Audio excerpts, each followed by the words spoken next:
साथियों नमस्कार। आज हम लोग पढ़ने वाले हैं मासा एचसीएफ। एकदम बेसिक से पढ़ेंगे, इनकी परिभाषा सहित तीनों विधियों को भी पढ़ेंगे और एग्जाम्पल भी लगाएंगे, देखेंगे कितना आसान होता है मासा।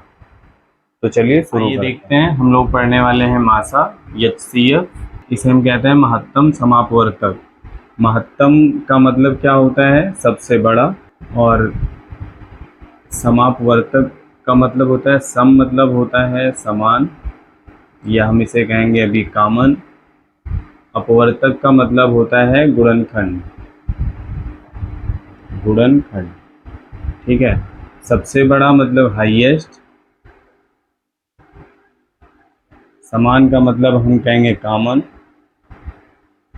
गुणनखंड का मतलब हम कहेंगे फैक्टर, ठीक है। दी हुई संख्याओं का गुणनखंड करें और गुणनखंडों में समान गुणनखंड, वो भी कौन सा? तो सबसे बड़ा वाला।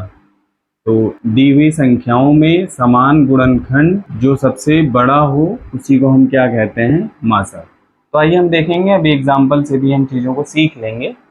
आइए देखते हैं। तो हम क्या देखना चाह रहे हैं? हम सबसे पहले इसमें देखना चाह रहे हैं गुणनखंड। गुणनखंड किसे कह रहे हैं हम इसमें? तो गुणनखंड का मतलब देखिएगा, जैसे हमारे पास तो 8 का गुणनखंड क्या होगा? ध्यान दीजिएगा, इसमें संख्याओं का सबसे छोटा गुणनखंड होता है 1 और सबसे बड़ा गुणनखंड होता है संख्या स्वयं वही जो गिवन है हमें। यहाँ पे 8 दिया गया है तो सबसे छोटा गुणनखंड इसका होगा 1 और सबसे बड़ा गुणनखंड कितना होगा? 8। और देख लेते हैं ये किस किस संख्या से कट रही होगी। तो ये 2 से कट रही होगी। और किससे कट रही होगी? 3 से नहीं कट रही है, 4 से कट रही है। तो क्या हो जाएगा? 4। और किसी से कट रही है? 5 से, 6 से, 7 से नहीं, डायरेक्ट फिर वो किससे कट रही है? 8 से। तो ये जो 1 2 4 8 आए हैं, इन्हीं को हम इसका गुणनखंड कहते हैं, ठीक है। वे संख्याएं जो दी हुई संख्या को कट कर दें या काट दें, उसी को हम कहते हैं उसका गुणनखंड है। जैसे कोई नंबर और ले लेते हैं, हम 16 ले लेते हैं और 16 का गुणनखंड हम निकालते हैं। क्या हो जाएगा? पहले तो सबसे छोटा गुणनखंड 1 होगा, ठीक है। और सबसे बड़ा गुणनखंड कितना होगा? तो 16 होगा। और देख लेते हैं क्या क्या होगा। ये 2 से कट हो रहा है, हाँ बिल्कुल होता है। 3 से नहीं होता, 4 से होता है, 5 से नहीं होता, 6 से नहीं होता, 7 से नहीं होता, 8 से होता है, 9 से नहीं होता, 10 11 12 13 14 15 किसी से नहीं। तो सबसे छोटा 1, सबसे बड़ा 16 और 2 4 8 से भी ये 16 कट हो रहा होगा, ठीक है। तो हम कहेंगे कि ये 16 का गुणनखंड है और 1 2 4 8 का गुणनखंड है, ठीक है। समापवर्तक किसे कहते हैं? तो समापवर्तक कहते हैं इसमें जो दोनों में हो, जैसे 8 और 16 का हम समापवर्तक ढूंढें तो 8 और 16 का समापवर्तक क्या होगा? 2 यहाँ पे भी है, 2 यहाँ पे भी है, तो और 1 यहाँ पे भी है, 1 यहाँ पे भी है, तो 1 इसका समापवर्तक होगा, 2 भी इसका समापवर्तक होगा, 4 दोनों में है तो 4 भी इसका समापवर्तक होगा, 8 भी दोनों में है तो 8 भी इसका क्या होगा? समापवर्तक होगा, ठीक है। अब इसका हम क्या निकाल लेते हैं? तो इसका हम मासा निकाल लेते हैं। अब मासा में देखिएगा, अभी हम थोड़ी देर पहले इसकी डिफिनीशन क्या पढ़े हैं, आइए हम देख लेते हैं इसकी डिफिनीशन। मासा कैसे निकालेंगे हम यहाँ पे? तो दी हुई संख्याओं का हम निकालेंगे अपवर्तक। तो ये हो गया है अपवर्तक। अपवर्तकों में समान अपवर्तक या सम अपवर्तक में सबसे बड़ा अपवर्तक जो है वही हमारा क्या कहलाएगा?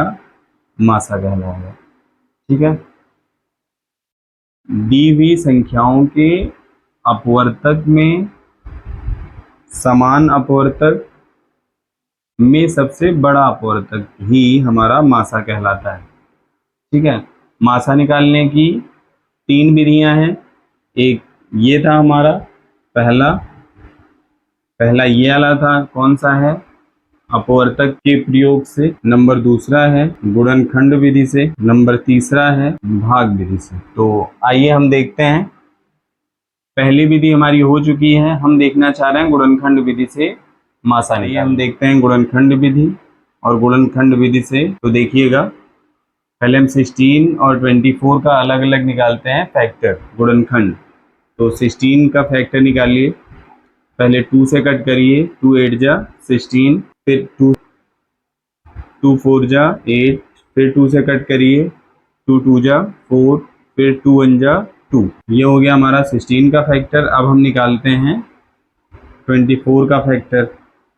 तो 2 1 जा 2, 2 2 जा 4, 2 6 जा 12, 2 3 जा 6, फिर 3 1 जा 3। ठीक है, तो 16 का फैक्टर क्या क्या आया है? तो 2 इंटू 2 इंटू 2 इंटू 2। और 24 का फैक्टर कितना आया है? तो 2 इंटू 2 इंटू 2 इंटू 3।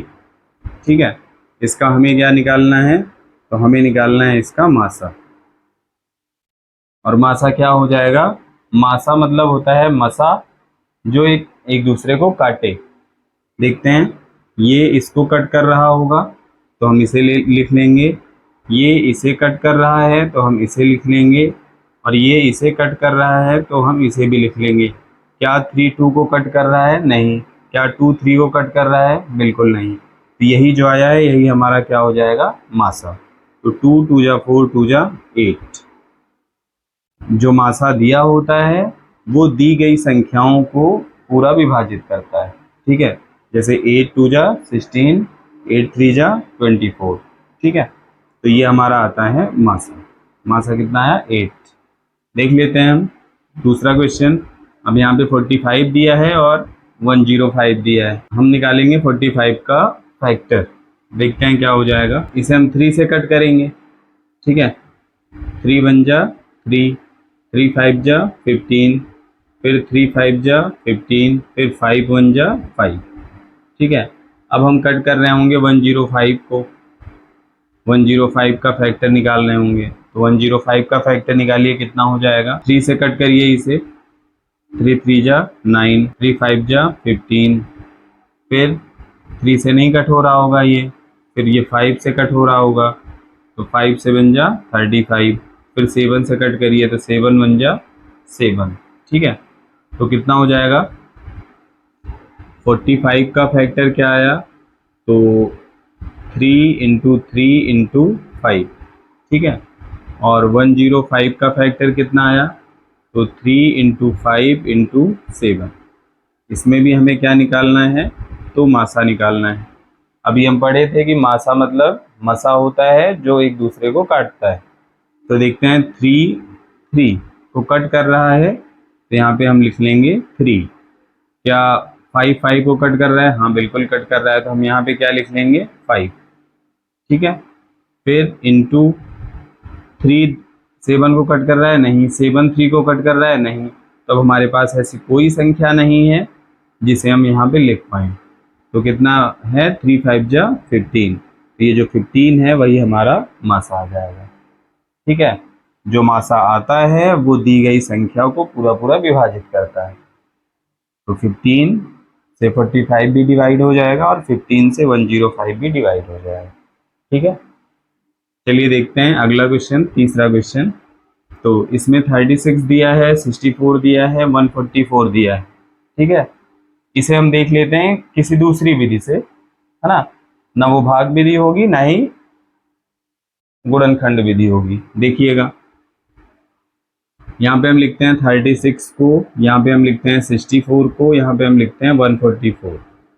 ठीक है, अब सबसे छोटी से छोटी संख्या से काटिए इसे, जिससे तीनों कट जाए, और जहाँ पे तीनों नहीं कटेगा वहीं पे हम रोक देंगे, वही उसका मासा हो जाएगा।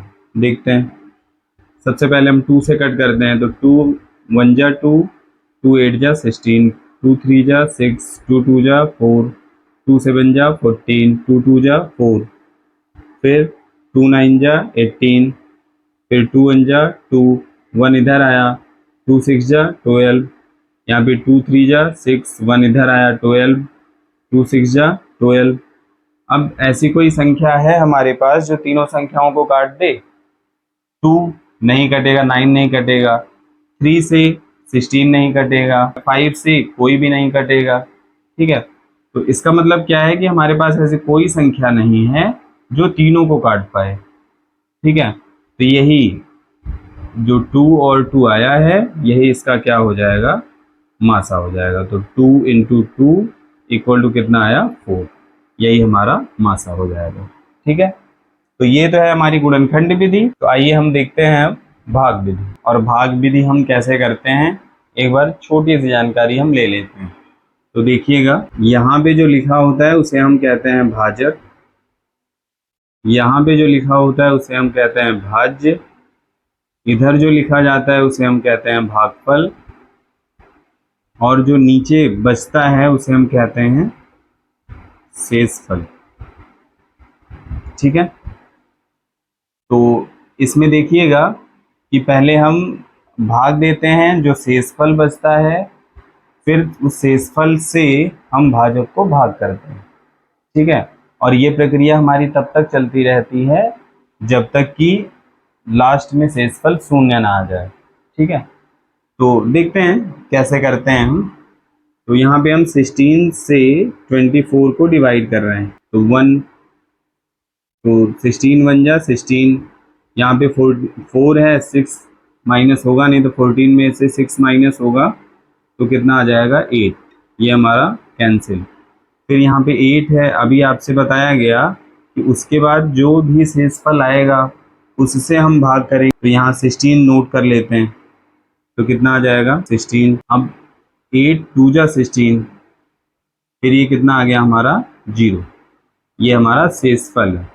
जब हमारा शेषफल 0 आ जाएगा तो यहाँ पे मासा कितना आ गया है? 8।